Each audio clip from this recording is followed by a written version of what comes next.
Just a few seconds. It's Orange and Blue Blood Thursday. Kind of a free-for-all night. We have people dropping by here and there. We'll see who shows up. And news about Oklahoma and Texas. Good news if you're an SEC fan. That's coming your way. We'll also go over some latest news in coaches. A name you know, guy fired today. Also, we'll talk about the big naming of Steve Spurrier Street tomorrow night. And lots more coming your way, so stay tuned. The Buddy Martin Show at Orange and Blue Bloods Thursday is on the air. Tell your friends and neighbors. Yes, it's time again for Buddy Martin. Call him up and tell him what you're thinking. But be kind because he's doing the best he can. Better, stronger, faster. Mama says that alligators are ornery because they got all them teeth but no toothbrush. Hey, what if the voice calls while you're gone? Take a message. Bye! You ready, champ? I'm ready for this my whole life. I'm incapable of small talk. But that's why you love me, right? Kind of intimidating to be in the presence of so many great athletes.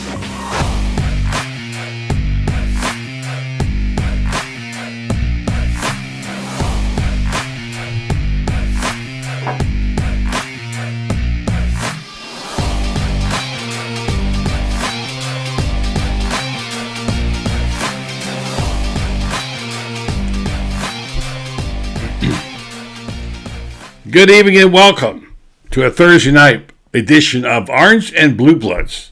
Come join us the next hour as we talk about things you care about if you're a Gator fan or an SEC fan. Big news tonight about the SEC.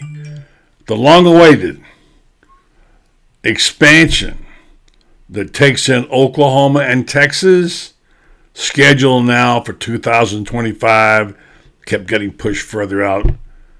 It's happening a year early. Yeah, the Longhorns and the Sooners will be in the SEC in 2024. That means after next season. I'm excited about that. Some expansions I'm not. There are some teams that came in the league that are, But boy, Texas and Oklahoma, that's big, and it's underway now. So that's going to be fun. What are your thoughts? And we'll talk about that in a minute about what if Texas pops up and wins the SEC its first year? They've got a guy named Arch Manning playing quarterback by then who should be seasoned, and they've had terrific recruiting, and all of a sudden some new names. I would be okay with having some new names. I mean, I'd like to see Florida in there, but I mean, I don't want to see Alabama every year and, Georgia every year, whatever. I mean, I don't want to see them dominate the conference. I think Texas and Oklahoma might affect that a little bit. So I'm excited about it. Bring it on, I say. What do you say? So, we want you to comment this tonight about what your thoughts. So we say good evening to Michael Burton. Yeah, big news in SOS ways. That's right. We're going to talk about that. Coach Spurrier, who we honored tomorrow night. And this is the name of the street. Here's the street sign. I just got it. Let me see if I can get it off my screen and get it over there. This is so cool. I can't think of a guy who deserves it more than this guy. There's the actual street sign. How it's going to look. Steve Spurrier Way, out there by Spurrier's Grind Grill, and it'll be right on 31st. So we're all gathering. I say there's about 8 of us speaking briefly at Spurrier's Grind Grill tomorrow night in honor of Coach. I thought a lot about this. I'm in the process of writing a column about it, and I know people think I'm a Steve Spurrier homer, and maybe I am. Okay? I've been knowing him for 55, 58 years. I've covered him, written about him. He's by far the most important athlete or coach that ever went to Florida. I don't care about what you say about the others. They're good, they're great, all that.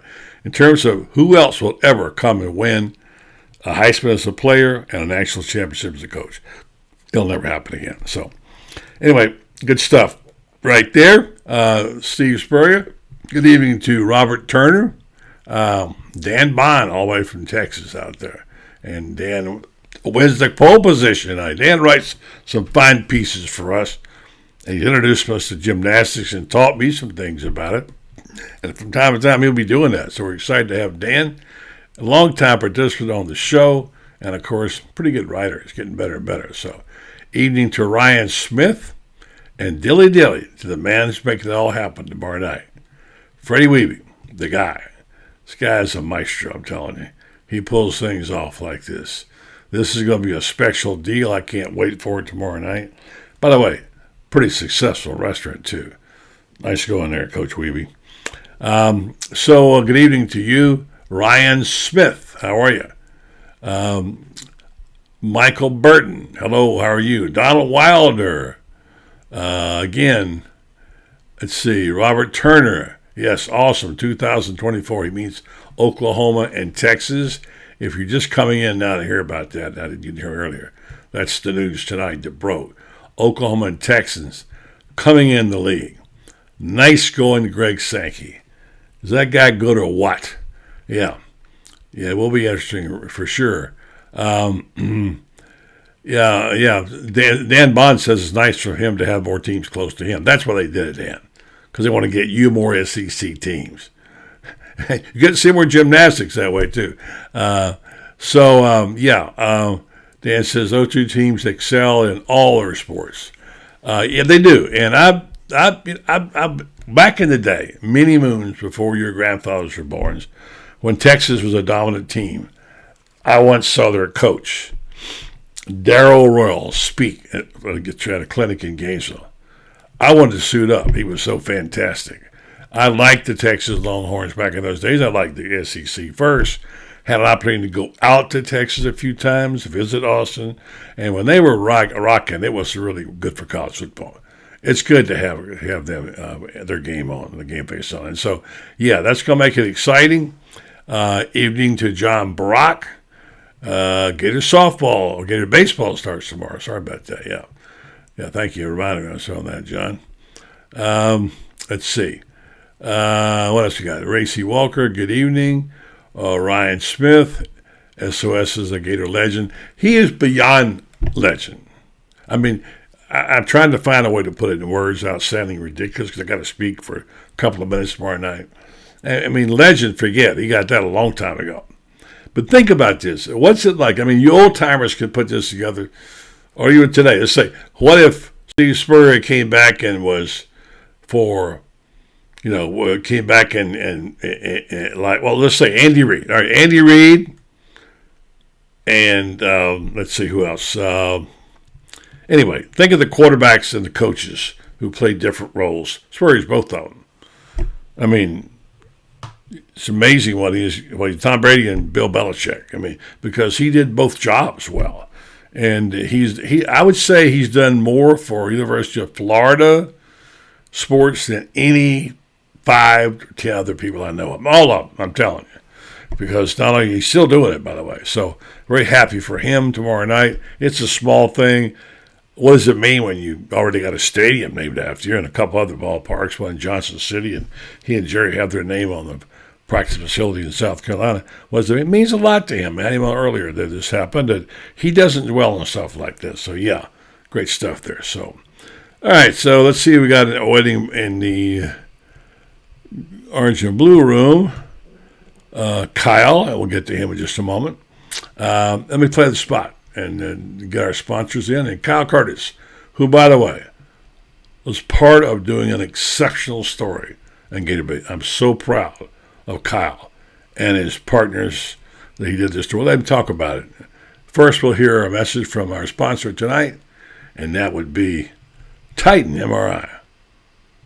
Things have certainly got a little out of hand lately when it comes to just buying our everyday necessities. Just look at gas, streaming services, and heck, even chicken wings. Well, there is one necessity that shouldn't cost a ton: taking care of yourself and helping fix all the aches and pains in life. And the fine folks at Titan MRI agree. With costs a fraction of what you'd pay at a hospital, you'll not only save money, you'll be taken care of by staff with over 20 years experience. So when you need an MRI, call Titan first, and you can go where your doctors send their families. Now offering CAT scans. All right, thanks very much, Jeff Cardoza. This is Orange Blue Blood Thursdays. I don't know whether Ben's going to make the program tonight, but we got this up-and-coming star here who's going to join. I'm so proud of his work and his partners. I'll let him tell you about that. Kyle Curtis has a story tonight on the Jaden Rashada situation, collaboration with some of his teammates. But I think, and others on the staff think, it's the most complete report of anybody's had so far. Now we don't have a lot of information. We got some fresh stuff. Let me let Kyle take. Kyle, congratulations on a great job on this. It's on Gator Bait right now on the story that you pulled off and your partners. Talk about who your partners were. Yeah, thank you. I wouldn't have been able to do it without them. Obviously, Brendan, Matt Cordovaro, they kind of helped me. Obviously, there's a bunch of information that went into this story over, a long period of time. So being able to decipher all the information, put it in the right order, it was a lot of work, and yeah, being able to get all of the details together and put it in a way that's presentable to the public who are actually intrigued on what's going on, and you guys deserve to be informed just as much as any of us. So it was cool to be a part of a team collaboration, journalism assignment like that, and being able to put together something, that no one else really has yet. We'll tell them what it is. Explain why it's different. And we're not bragging. We're just proud to work. A lot of work went into this. But you and Brendan and Matt, and we worked really hard at it. It worked this time. Sometimes it does. Sometimes it doesn't. But we felt like we needed to catch up and catch our readers up with what's going on as best we could. Not to be first or whatever, to get caught up with this complicated story, which you can't. It's really hard to report and write because nobody's talking about it. What made our story different, Kyle? We were able to sources reached out to us from whether that be boosters, whether that be people who have been affiliated within the NIL world before then, who reached out to us and gave us kind of their two pieces on the inside of Gator Collective, what might be going on inside of there. And, kind of, I was able to kind of view it as we had 6 or 7 different puzzle pieces, and we had to find the perfect way to be able to make it a picture. And by doing that, we had different information coming in from different sources everywhere. But with the information that we brought in from our other sources, regarding the Gator Collective, it was able to kind of add our unique spin to it. And, like I said, without Brendan or Matt, it wouldn't have been possible. So, well, Brendan will be along in a minute. But I wanted to tell folks what's in the story now. We could not get anybody to go on the record with us about what is going on and why it happened. And the things that the lightning rods are in the story was how in the world they get to 13.8 million. Nobody knows. That blew everybody's mind. Who made the offer? Who rejected the offer? What happened to Rashad? Did he get any money? So on and so on. Lots and lots of questions. We answered a few, but not that many. We're going to continue to try to report the story. And I realize some people like to say, get on with it. Let's move on to something else. And I understand that because it is a story you get weary of. But here's the deal. When you're reporters and you're trying to do a story and get the truth, it doesn't come with the first swing of the bat to plate. It's an ongoing thing. I hate to say ongoing investigation because it sounds like it's something legal, but it is something that takes a lot of time and patience, and you got to find people willing to talk. Now, there have been stories. Some people wrote opinion pieces. That's fine. We don't want another opinion piece. We understand. We want to know from the people what happened as much as we could. Like there's stories, terms in there of the deal that Rashad had. And what happened was he couldn't get to Gainesville. He did not execute the contract, although he had a contract for the 13.8. Nobody wanted to pay it, not even the rich boosters. And they got out of it because the people at Gator Collector were able to void the contract because he didn't fulfill the obligation of being in school, on campus, and part of the team, right? Yeah, so it all kind of boiled down, and it all started with that whole $500,000, initially signing the contract. And that's kind of what we talked about in that article is we were breaking down, he's not in the student directory. He's, it was more so just building blocks leading up to one thing to the next to ultimately, Florida letting him out of his national letter of intent. So Yeah, from the $500,000 that he never received to the him getting his permission out of Florida to him finally choosing his dad's alma mater to go to Arizona State. I feel like we did a great job of covering everything in between. What are the biggest questions that remain for you? Because there's lots of them still. I mean, what are the one or two things that are burning to you? The main thing that I want to be able to pinpoint the exact because it's still so murky as to where the paths crossed. I want to be able to kind of pinpoint as to where, just so that it can't happen in the future, because that's why I think that this is such a relevant story, because this isn't the fact of a recruit decommitting and it's news for a week or so, but I think that this is something that can actually have impact in the next multiple years, and we're going to be talking about this situation for the next 10 years as long as NIL exists. I think so. That's kind of what I want to do, just so as Florida Gator fan, we won't make that mistake again. Well, I mean, it is. If it was a court case, it would be legal precedence. It'd be a case that would go on the files that people would follow, because there's going to be more of these, right? A lot more of these. So that's why it was a big national story, and all you saw were 4-star quarterback, $13.8 million. Florida didn't pay the contract, and it was a really embarrassing moment for everybody associated with it, wasn't it? Exactly, and that it goes back to my point that as Florida Gator fan, as a supporter of this program, you don't want something like that to happen again. And in order to not have something happen again, you got to be able to find the root of the problem.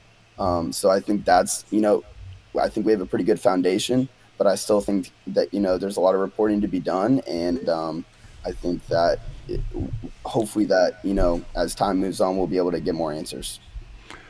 It's really hard. It's really hard to report a story like this. First of all, it's kind of painful. You don't want to see your team and your school get humiliated like this. And secondly, nobody's talking. As we said in the piece, a lot of things are done in secretive and the shadowy environments of different deals, because, first of all, no one really had any rules they could follow, except they weren't supposed to use this for solicitation of scholarships. So it's all a new experience. And then on top of that, when you're trying to get information, it just isn't there unless you can dig in the corners and get stuff. And these kinds of stories, and I hate to reference Watergate because it's not even anywhere near like that, but in this kind of story, you pick up a few crumbs and they lead you to some other crumbs. And someone sees it and wants to go on the record, and they say, okay, I want to tell you what I know. And the next person says, I want to tell you what I know. And eventually, the crumbs lead down the trail of where you need to go, the story. I still don't know University of Florida's role in it, except I know that their representative for NIL was involved. I've talked to off-the-record people, and who tell you one thing or the other. And I think to the fans, it's just all confusing, Yeah, and as you mentioned, I mean, with people affiliated directly with, the situation, they're not going to want to come out publicly and say these quotes and do all this stuff, talk to us, and put their name out there, because obviously it was embarrassing for as a university. They don't want that on their track record, that they were affiliated with the fraudulent Jaden Rashada $13.8 million deal. So I think that was also kind of the difficult aspect of being able to write this story, is the fact that information is so scarce. So it's a weird time, but it was fun to be able to be a part of something like that. I see a dog on the floor, so Sammy's there. Brenda must be nearby. There he is. There's your partner in the crime right there. What's up, Brendan? How you doing? We did no crime. What's up, Brendan? We did no crime. No crime's done here. You guys did a good job on the story, which we were just talking about, and I know some people are getting sick of it, but it's still a new story, and I think you guys were able to bring some fresh perspective. Kyle and I were just talking about it, things we still want to know about. But Brendan, you were the lead guy on this. Talk about this story and how it came about. Well, I mean, it's one of these stories that just doesn't go away. It's not, said this before, said the other night. Except you did go away, Brendan. Brendan, you did go away. We don't have you on. You're off. So let's read. Hold on. Hold on. Let's see if I can. It's producer of this show. All right, let's do this. Well, how's that? Is that better? You're back. Yeah, we have you. Okay. No, I was just saying that this story is just one of those stories that just doesn't go away, and we talked about not talking about it, but things just kept kind of coming our direction and information and all that kind of stuff, and it just became apparent that it was something that we needed to talk about because it's our job as journalists is to we're independent from any university or anything related. We're an independent news source, so we take that stuff seriously, and there were a lot of people still asking a lot of questions, and the story kept coming up in The Athletic and other Saturday Down South, and other people started carrying it, and then we found ourselves with different kind of information, and people coming to us asking, or not asking, but sharing information, that it became evident, once to talk to Kyle and to you and to everybody else of the staff, that this was the right thing to do. And we only report on the stories that are around. We're not keeping the story around, or we're not trying to make it into a story, but it's clearly something that is something people, or at least something that's still good enough for us to want to do some investigative journalism on it, and tell the truth, and wait, not worry about being first, but more worry about being correct. And we spend a lot of time and due diligence in that process. So yeah, we're not going to break our arms, Kyle, patting ourselves on the back, because we just came to the game, because it's a story that's been out there. We're trying to find a way to report it, and how we get it is when people talk. The people on the list of this show, they know things. They're really good about letting us know what they know, and we have people willing to talk, but not on the record. Now, I don't like that, but there have been other major stories that people have written that won Pulitzer Prizes and brought down presidents. The sources were anonymous, but the information was correct, so it does. All right, so Kyle, tell us real quick, you're around the campus. What are the campus? What are the people, the students? What are the guys at the ATO house talking about with this thing? Tell me about it. They're honestly, they're all kind of coming up to me. They obviously everyone knows that I'm working for the show, writing stuff for you guys. So I'm always getting flustered with different kind of questions and stuff like that. Regarding any kind of football, basketball, anything of that nature, trying to get the inside scoop. But honestly, I've been pretty transparent. I was talking to a few guys when Brendan sent me the Athletic article. I was talking to a few guys about that, and it's more so of the fact of the unknown, and as to why that that we should be one of the top programs in the country, and that this is kind of just it's not a good look, and more so confused as to why that the people up top feel like they don't really have it together. So I guess it's more so worried for the fact of that we don't want this to happen again. Brendan, I know you got to go pretty quick. You're working, and Kyle does too. But I'm going to have Franz on in a second. But I wanted to ask you, Brendan, as you got awfully inspired, and you were the ringleader on this story. Where do you think this story, in your opinion, is going to go? Well, I don't think it's. I think it's one of the reasons why I really wanted to tell, I guess our version of it, or what we know to be our version of it, was that I doesn't feel like this story is done. There's a lot of unanswered questions, and there's a lot of people still asking those questions. Our unnamed sources are parts of those, groups of individuals who have a lot of questions. But it's hard to ask questions legally because there seems to be some potential legality, that may or may not occur.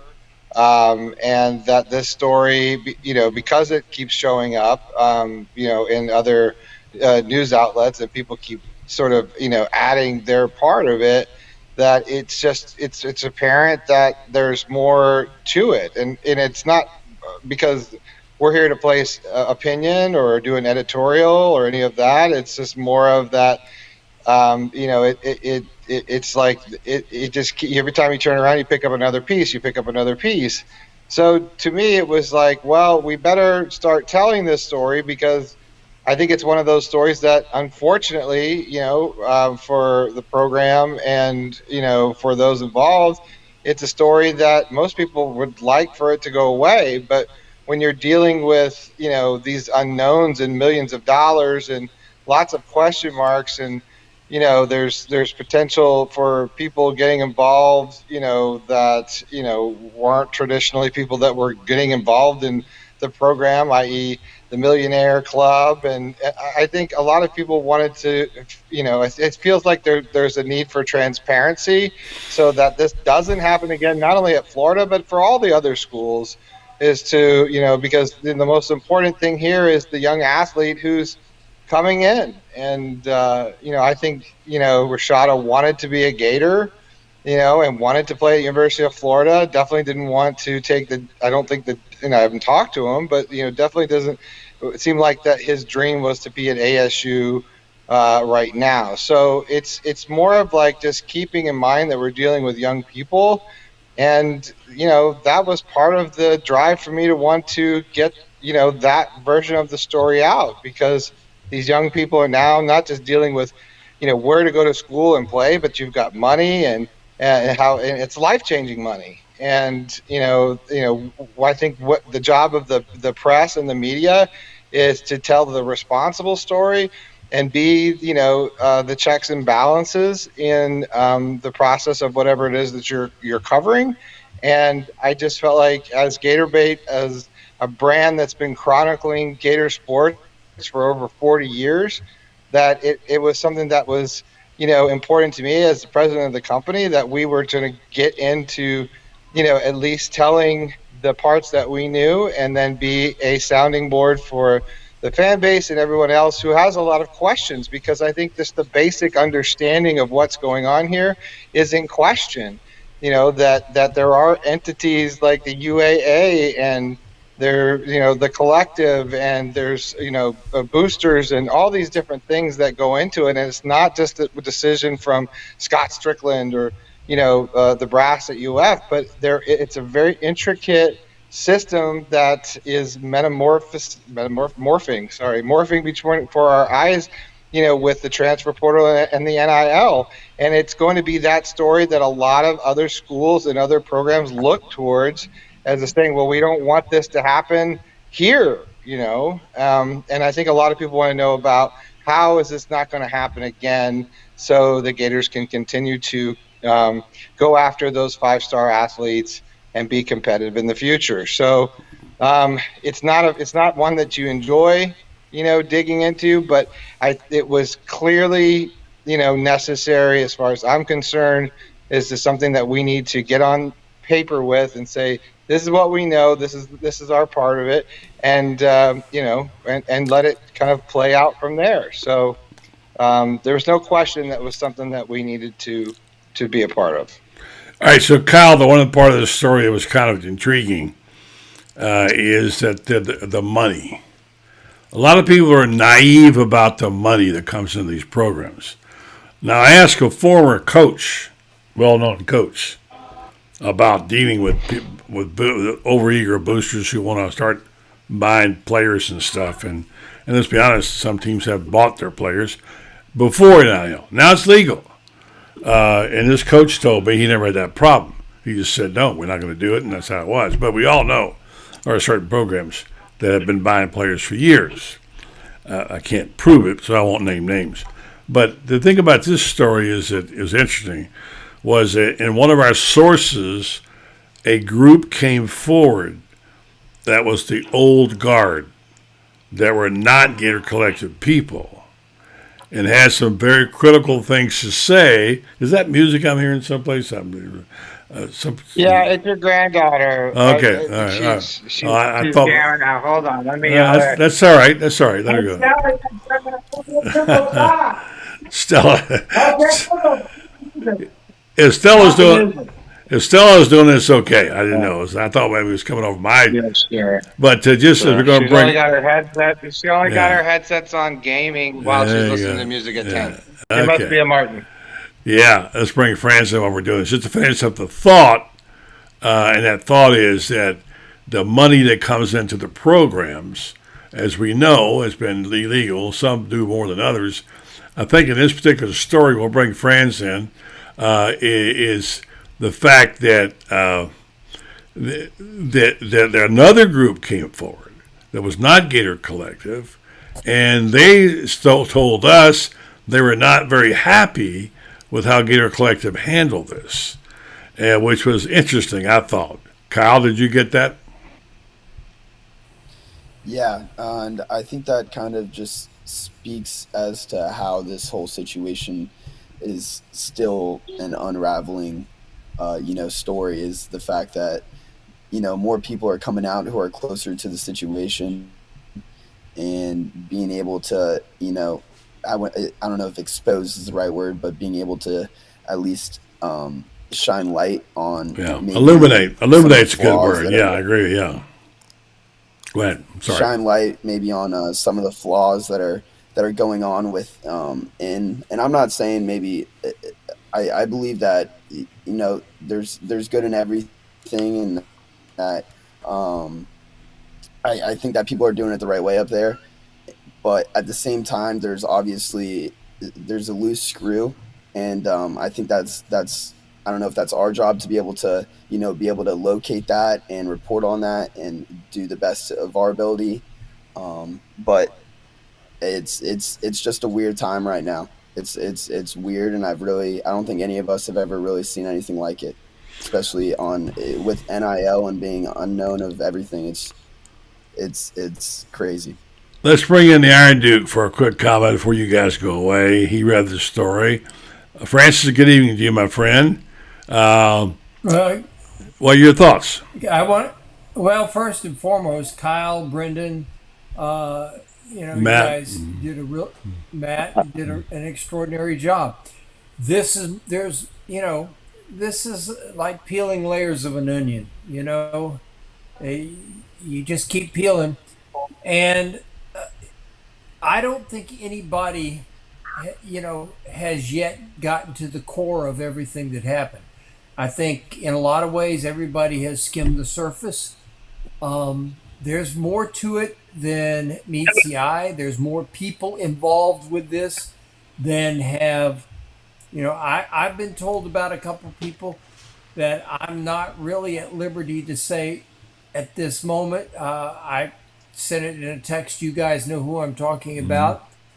I'm not going to name names until I know factually and have it confirmed by enough sources that, in a lot of ways what we're doing, it's like, here's a story right here.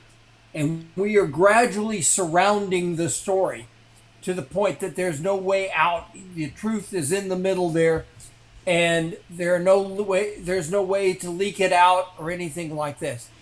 Little bit by little bit, we're getting to the core of this and surrounding this story that's there. The truth is going to come out. There's going to be a lot of hurt feelings there. I made a point. I wrote in my column the other day. I said heads are going to roll. They are, and at least one may have already, from what I understand. But heads are going to roll, and there are people who purport to be almost billionaires who they have a lot of money, but nothing close to $1 billion. Maybe not even anywhere close to 100 million or even 50 million. But they have been given esteemed status, and it turns out that they don't have the bucks. Mm-hmm. And because if they had the bucks, this deal would have been done. Yeah. And I want to get your. I'm sorry. One basic. Let me have Yeah, one last. okay, Second. I've come sure. to one basic conclusion here. The people who should have protected Jaden Rashada let the kid down. Okay. I'm not saying that he, if he really wanted to be a Gator, I believe he would be a Gator. But I know this, that people who surrounded him let him down greatly. And I think that he was torn between making decisions that maybe as an 18-year-old kid he is incapable of making on his own. And the people who should have been giving him good advice didn't. And I'm adamant about that. If there's one thing that's become totally clear in this to me, and that is there are fingers of blame that can go in any direction, and you can find a guilty party. In the middle is Jaden Rashada, who we can say maybe should have known better or whatever like that, but he's 18 years old. All right, well said. Absolve him.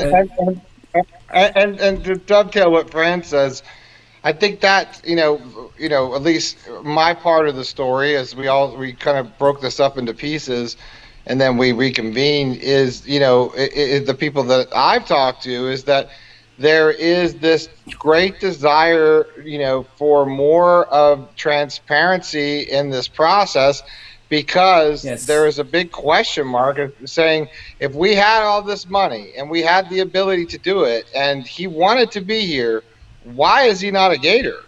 Because it doesn't make sense. Like, it just doesn't it doesn't add up. He should be a Gator. He should be enrolled, and it really was a no-brainer. And Franz is right that somebody gave the Rashadas bad advice, and we don't know who that entity is. So whether it's his own representation, whether it is advice by some other entity that we don't know yet. We've got plenty of maybes. But like Fran said, that's hard to nail it down. The Rashadas aren't talking, and there are other factions that are not really talking.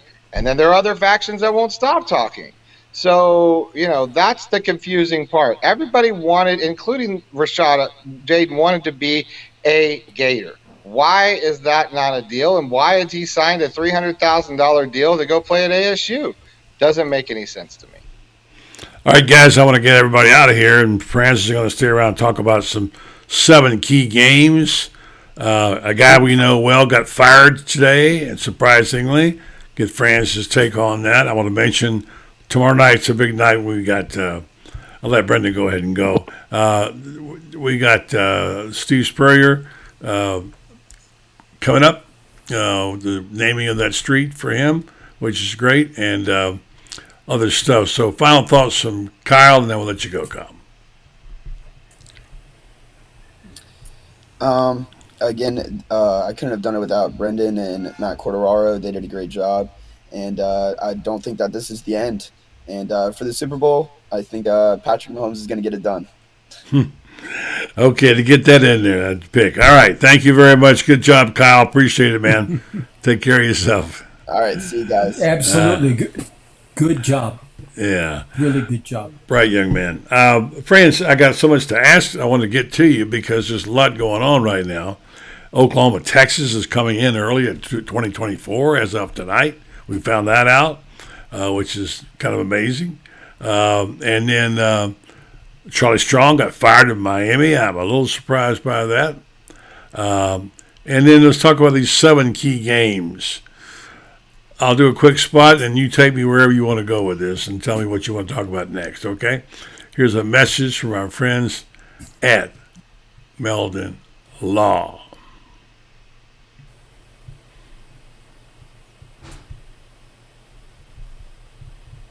Time to catch up with our friend Jeffrey Melton, who's always got his shirt tail in the wind doing stuff, and meanwhile, celebrating milestones.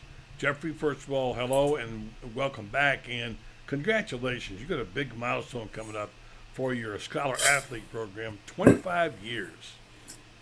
Yes, buddy, we're really excited. We started in 1997 with Larry Vittel, who had the Sports Scene show. And after a couple of years, TV20 called us, and we joined up with them and got even greater exposure. And we've now given away over 650 scholarships to local scholar athletes in Marion County, Alachua County, and all the adjoining counties. All right, well done, the folks at Melton Law. All right, Francis, take me to this whatever subject. You want to talk about 7 key games. First, though, give me Oklahoma, Texas. You excited about it? Well, of course I am, and I had made a point with people all along. It was going to happen. Yeah, you did. You said that. You said that. Yeah, you did. Yeah, you're right. I've said it all along. It was going to happen, and the reason it's going to happen is because, okay, they're reporting that Oklahoma and Texas have agreed to pay the Big 12 $100 million. They're probably going to pay $25 million each. The SEC is probably going to pay $25 million, and the other $25 million will come from ESPN. I mean, ESPN, SEC, and those two, that's $100 million. It's going to be interesting to see what happens now, because this frees up the Big 12. And buddy, I'm going to tell you what, the Big 12 is chomping at the bit. I hate to use that term, but it's true. To go to Utah, because getting Utah gives them a natural rival for BYU. You get Colorado. You lived in Colorado. You know how close Colorado is to Texas Tech. I mean, it's Lubbock's just right down the road there, and Colorado was a Big 8 team and a Big 12 team, and now they to come back. They want to get Arizona State, and you know why these guys want to do it? Because the Pac-12 does not have a deal. And I don't think they're going to get a deal, because no network is going to give them a whole bunch of money, knowing that Washington, Oregon, Cal, and Stanford will bolt the moment. Well, they've already lost UCLA and USC, right? They've lost them already. Absolutely. And so here's the irony, pointed out by my brother. If Cal, Oregon, Stanford, and Washington all went, okay, you could end up having, it would be 20 teams in the Big Ten. You could actually have a Big Ten. The Big Ten West with 10 teams, the Big Ten East with 10 teams. You'd really have, even though you got 20 overall, you would still have a Big Ten. And then they wouldn't have to be lying about the fact that they call themselves the Big Ten and they got 16 schools and everything. But the expansion's about to happen. George Kliavkoff last night was in Dallas wooing SMU. I mean, what does SMU bring to the table? A 30,000 seat stadium, for one thing. Not much. Yeah, a 30,000 seat stadium. The only sport that they have that gets any kind of national recognition is men's soccer. Okay? Thanks to Kyle Road. Yeah, men's soccer, that just rings your chimes, I know, buddy. I mean, you'd go get season tickets if Florida would have a men's soccer team. I know that. I could actually watch soccer if it was, I'm learning, but it's not my number one choice. No, you're right. Well, you're learning because you got a granddaughter who plays. Of course. It's important to her. It's important to me. So, yeah. Yeah, that's a good point, France. And I do think they're talking now about the desire of Oklahoma and Texas want to win the last Big 12 title before they leave, which, by the way, a pretty good quarterback out there in Austin, by the way, I've heard. Huh? Oh, yeah. they're loaded. And I was talking tonight about how you remember a little of this. You're a little too young. What a big brand Texas football was. And back in the days, way back in the days, and Dan Jenkins wrote about them. And Darrell Royal was their coach, and they had that burnt orange and all that stuff, and those unbelievable Texas-Arkansas games for the national championship. And Texas is a beautiful, Dallas is a beautiful place, and Texas is a great school, and it's a quality program with a big brand. Well, you think about it also from an academic standpoint. You get one of the great academic universities in the country in Texas, Oklahoma, a very underrated university as far as research and everything. But you think about that. Look at the sports they're bringing in that win national championships. Texas won the volleyball championship. Oklahoma's won the last couple of softball and gymnastics championships. They're powerhouses in football and both of them in baseball as well. They swimming as well. They bring a lot to the table in the SEC. The SEC, which is the toughest league, top to bottom, sport by sport in the country, just got tougher. And here's the big deal about it, buddy. Okay, you got a choice. You can watch Texas going to Mississippi State, where, by the way, Darrell Royal cut his coaching teeth. He did. Do you know that Darrell? Do you remember that? Oh, absolutely, absolutely. Mississippi State, people don't realize that you're talking about a cradle of coaches. Murray Warmoth, who won a national championship at Minnesota. Darrell Royal, who won one at Texas. Both came from Mississippi State. So did Dan Mullen, but that's another story. All right. Cheap shot. But this is a big deal to get these schools in now. And it ties in. Now there will be a new contract rewritten by ESPN to add them into the fold.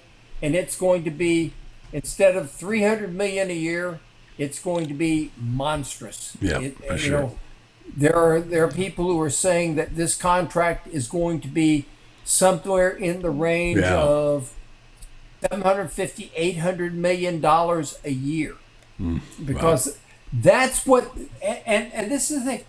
Think of the demographic as well. You get now, even though you got Texas A&M there, you get Texas A&M and Texas out there. You have just taken over a 35 million population state. You have galvanized the entire population, and you add Baja, to Oklahoma.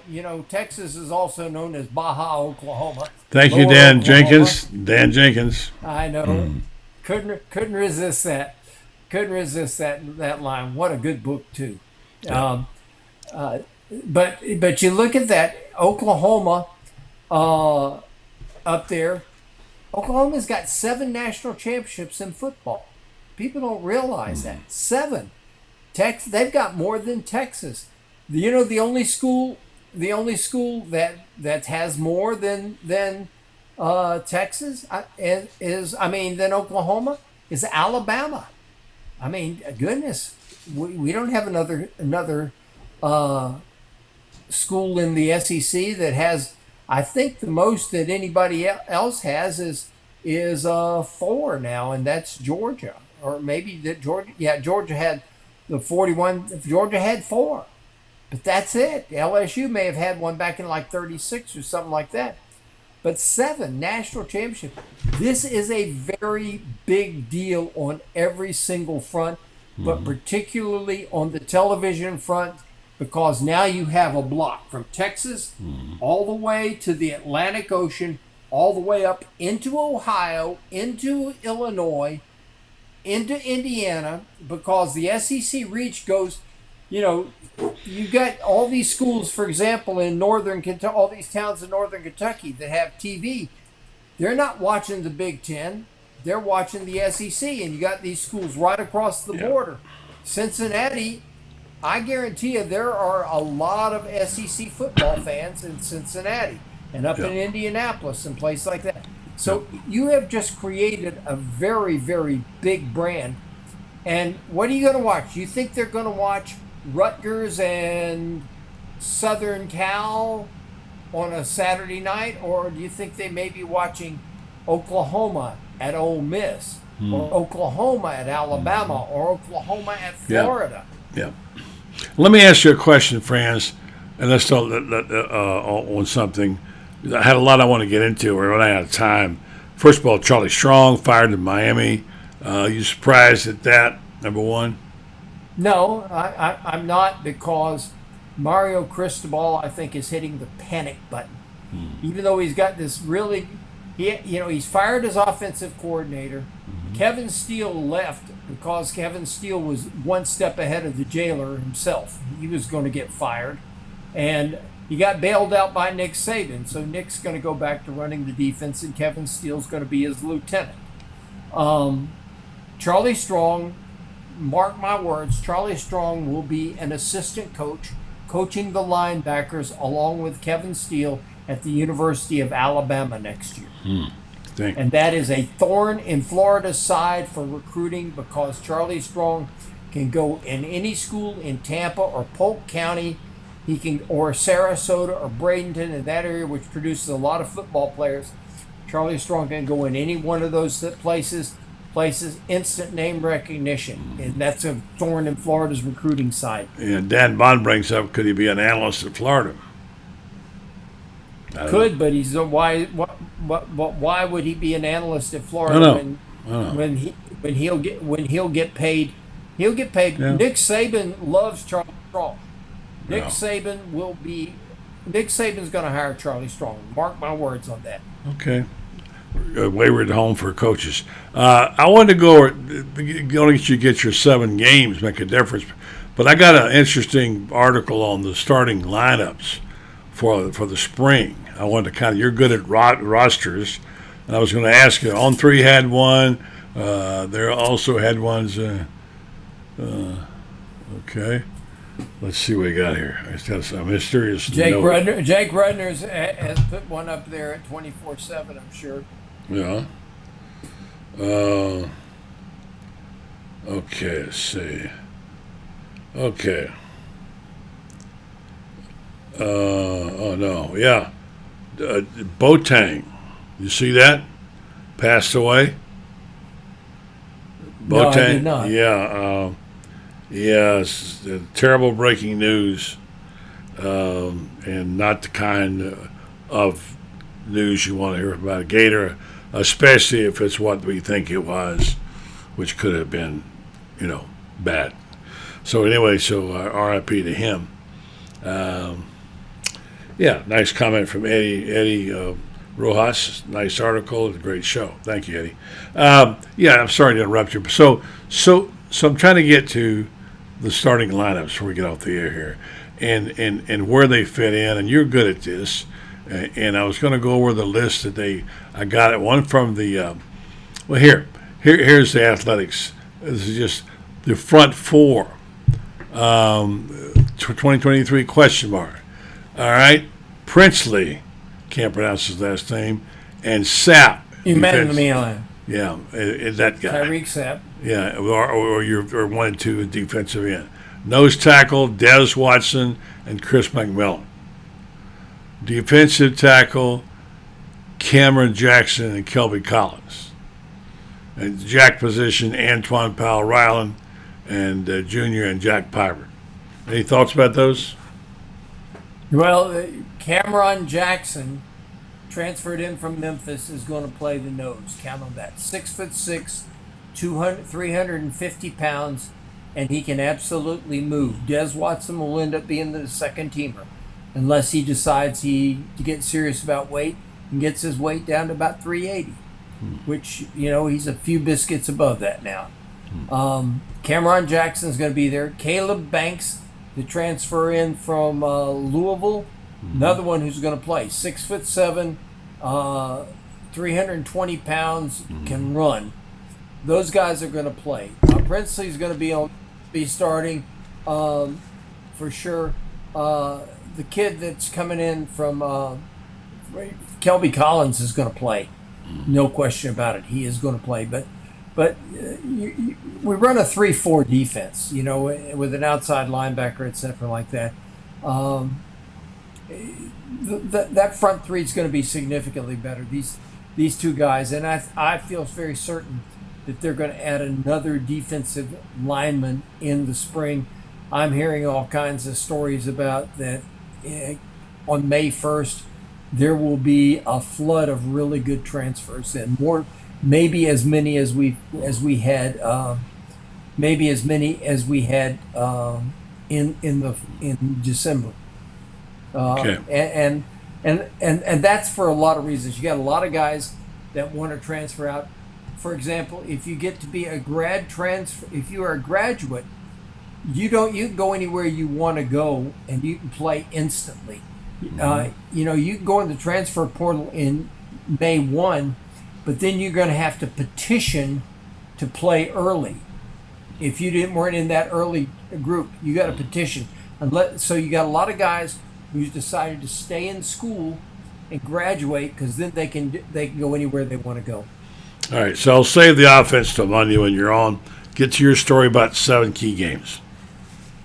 All right, we got coming up here. And Todd talked about this earlier in the week.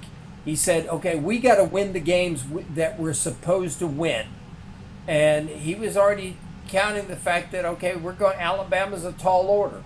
So now you got Vanderbilt, winnable game at home. Ole Miss, Wednesday night, winnable game at home. Arkansas on the road, tall order. I don't know if the Gators can do it up there, but I think they can play them tougher than they played Alabama.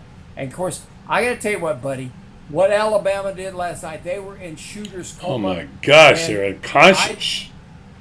I do not believe that what Alabama did was preventable by Florida's defense last night.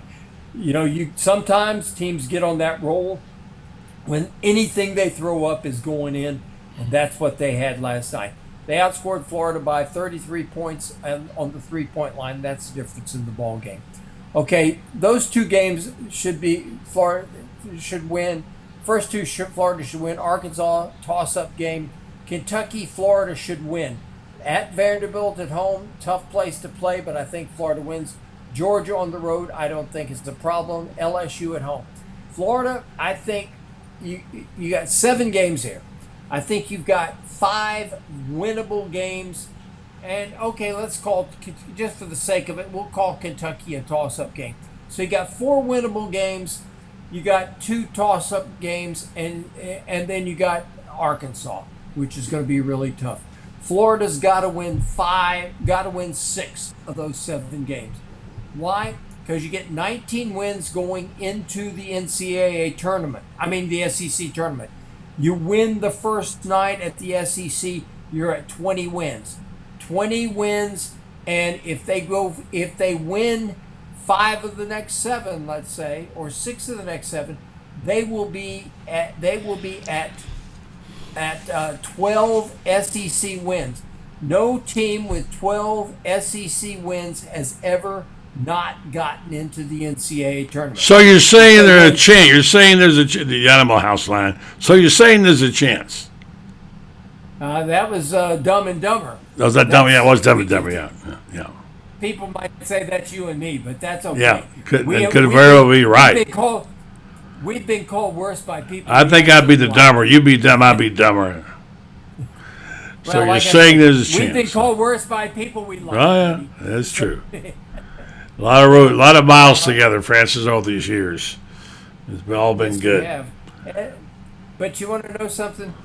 I'm going to plug Gator Bait real quick. All right, please do. And I'm going to plug the 2 kids and Brendan for coming up with a great story. We've all had our theories. We've all been peeling the layers of the onion back. This was the most comprehensive story that's been out there yet about what went wrong. We still hadn't gotten to the top, but this is the kind of thing that happens when you got people that really work at what they do, and you find that at Gator Bait. We're going to be making some changes you watch over the next couple months. A lot of good things are about to happen with Gator Bait that we can't even talk about now because it's all in development and everything like that. But if you like us now, you're going to love us in a couple of months. And you can but we're going to do it without compromising the core of what we do, which is give people quality writing, because that's something that seems to have disappeared for the most part throughout sports these days. We're not clickbait. We don't do clickbait. That's not what we do. No, we don't. Yeah. No, we don't, and we don't write stories and claim it to be truth when we know damn good and well it isn't.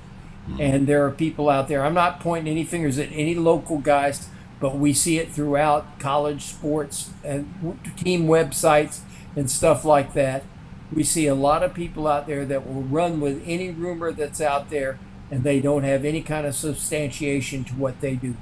We do it right. And folks, if you're not a subscriber, you ought to be.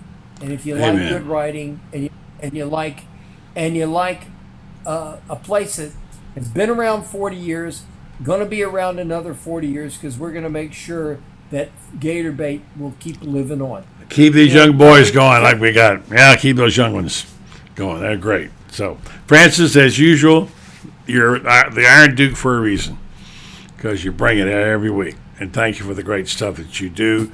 If you just get it for the price of his basketball, right, you get a bargain. But he does everything, covers every sport, you name it. He's an Gymnastics tomorrow night. Gymnastics tomorrow. Yeah. Holy cow.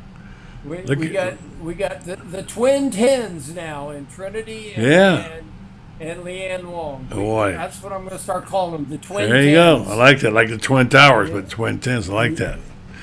Good stuff, Francis, my man. Appreciate you, man. Take care. Get some rest. All right. All right. The great Francis Beard. He does it all. And meanwhile, is taking care of his family at the same time. So he's a team player. All right. Good night, friends. I want to say thank you to our friends over at the Rentstar who do such a terrific job here for us. And we are so appreciative of their support. We couldn't do this show without people like this. And it's a double win for us because they have a company here. They're stakeholders downtown. They support events, sports, different things all over. And Rentstar has a setup specifically to try to help us get better treatment for ourselves.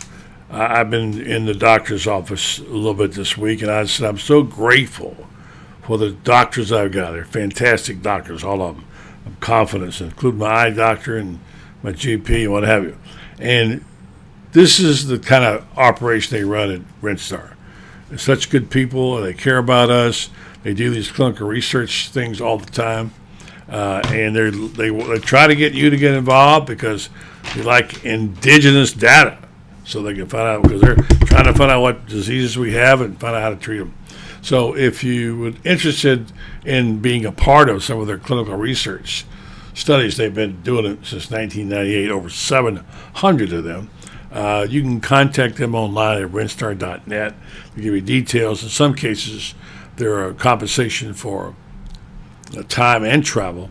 And they take this data, and they've just made these clinical research trials, and they partner up with prominent pharmaceutical and biomedical companies throughout the medical industry to get better treatment for us.